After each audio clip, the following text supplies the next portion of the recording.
lorsque tu fais de l'istighfar un principe de vie, Allah t'ouvre les portes de sa miséricorde. Mais laissez-moi vous parler d'un frère qui entendra sûrement ce discours et qui s'y reconnaîtra. Un frère qui, je vois certains de mes élèves ici qui le connaissent. Wallahi al-azim. Il est venu me voir il y a cela quelques années. Il est venu me voir et il m'a dit « Je suis dans une situation catastrophique. J'ai des mois de loyer de retard. Mon entreprise est en train de faire faillite et je suis à 2 doigts de divorcer avec ma femme. Ça fait maintenant 6 ans que je suis avec elle. On n'a pas d'enfant. On vient d'apprendre qu'elle est stérile, qu'on ne pourra pas avoir d'enfant. C'est la crise dans mon foyer, dans mon entreprise et surtout dans ma foi. » Je l'ai regardé et je lui ai dit « Là, tu n'as qu'une solution. Avoir une assise sincère avec ton Seigneur. Tout de suite. Cite-moi le péché le plus grave que tu commets. Tout de suite.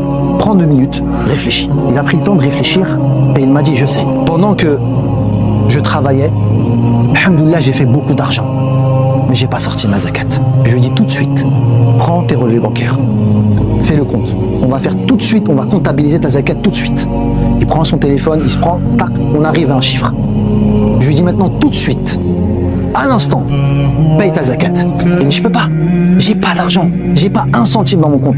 Je lui dis, qu'est-ce que tu as à vendre? Il réfléchit, il me dit, j'ai rien. Je lui dis, réfléchis.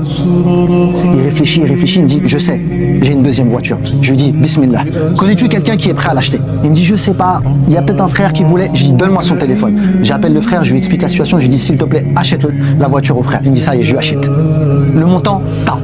Je lui dis, maintenant, tu prends cet argent-là et tu payes ta zakat. Il m'a dit, ça y est, khalas, je vais payer ma zakat.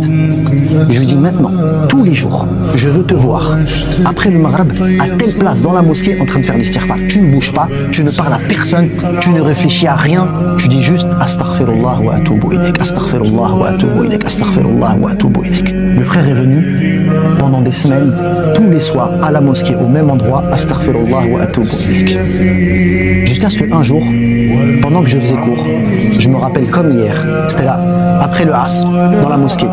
Il vient et je vois son visage rayonnant, illuminé. Il me dit, ah Shaykh. Il me dit, tu vas pas croire. Je lui dis, qu'est-ce qu'il y a? Il me dit, je suis riche. Je lui dis, qu'est-ce que t'as? Il me dit, je viens de décrocher un contrat. Allahu Akbar. Je lui dis, alhamdulillah. Il me dit, mais c'est pas tout, ya Shaykh. Je lui dis, quoi? Il me dit, ça fait 1 mois que ma femme elle est enceinte, on le savait pas. Rien d'étonnant. Non.